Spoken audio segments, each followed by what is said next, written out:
मिथ्या हो जाए।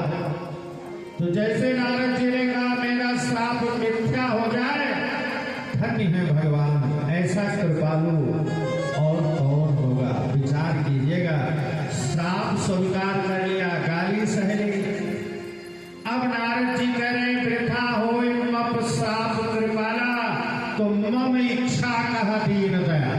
नारद तुम्हारा कोई दोष नहीं, मेरी इच्छा थी इसलिए ऐसा हो।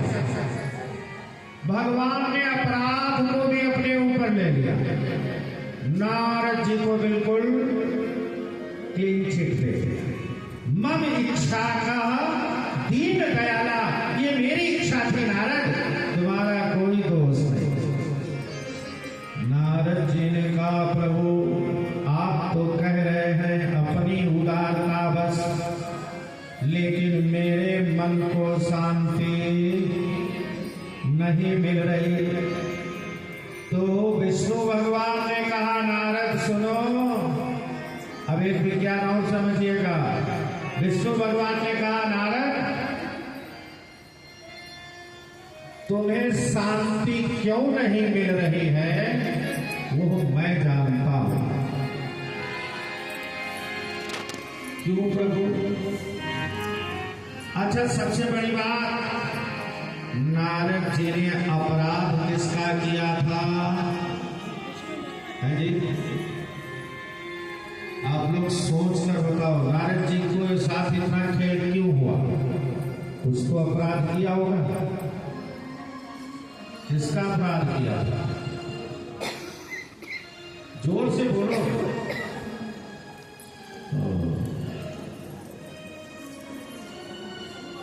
किसका अपराध किया था?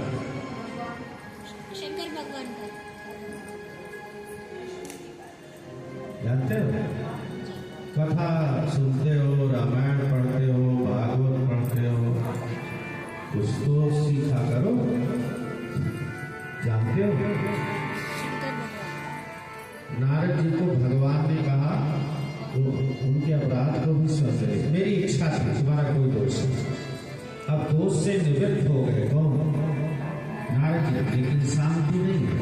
बोले महाराज आप तो कह रहे हो, लेकिन पता नहीं क्यों मन को शांति नहीं हो रही, कुछ उपाय बताओ शांति का। नारद जी उपाय पूछ रहे हैं कि कुछ उपाय बताओ जो मेरे मन को शांति दे। तो भगवान ने बताया नारद सुनो, तुमने महाभागवत अपराध किया। क्या? महाभागवत अपराध। कैसे प्रभु? बोले तपस्या से उठकर सबसे पहले कहाँ गए थे? है जी, ये तो जानते होंगे, शिव जी के पास। और शिव जी को कथा सुनाई थी नारद जी ने। कौन सी कथा? काम कथा। तो शिव जी ने क्या कहा था नारद जी को? कई बार बताना। तो नारद जी कहना माना।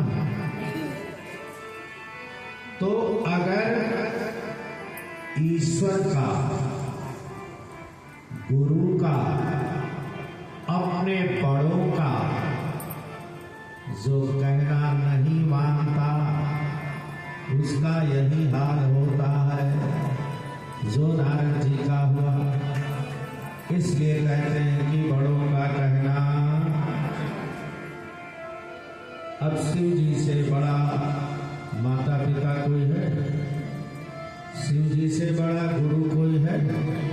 शिव जी से बड़ा भगवान कोई है? शिव जी से बड़ा ईश्वर कोई है? और शिव जी ने नारद जी को मना किया कि जिन यह कथा सुनायो मोही, ये जो मुझे आपने कथा सुनाई है अत्यंत और कहीं मत कहना। लेकिन नारद जी माने। तो अगर बड़ों का कहना ना मानो, यार किसी भी बड़े का, गुरु का, भगवान का कहना ना मानो तो अपराध है कि नहीं? है जी, आपका बेटा आपका कहना ना माने तो आप कितने खुश हो जाओगे? सोचोगे ना कि मेरा ही बेटा मेरा कहना नहीं माना तो अपराध है कि नहीं? इसलिए नारद जी ने शंकर जी का अपराध किया, जो कि शंकर जी के मना करने पर नारद जी ने उनकी बात अनसुनी कर दी, उनके आदेश का पालन नहीं किया, तो नारद जी ने अपराध किया है शंकर जी का। और उनके अंदर जो अहंकार हुआ था उसका निवारण किया विष्णु जी ने। और नारद ऐसे भक्त के लिए भगवान एक जन्म मनुष्य बनेंगे, पल पल भटकेंगे, पत्नी से वियोग होगा, इतना सब कुछ स्वयं निरपराध होते हुए भी स्वीकार कर लिया। किसके भले के लिए? हजी, अपने भक्त के भले के लिए स्वयं कष्ट सह लिया, लेकिन भक्त को आगे कष्ट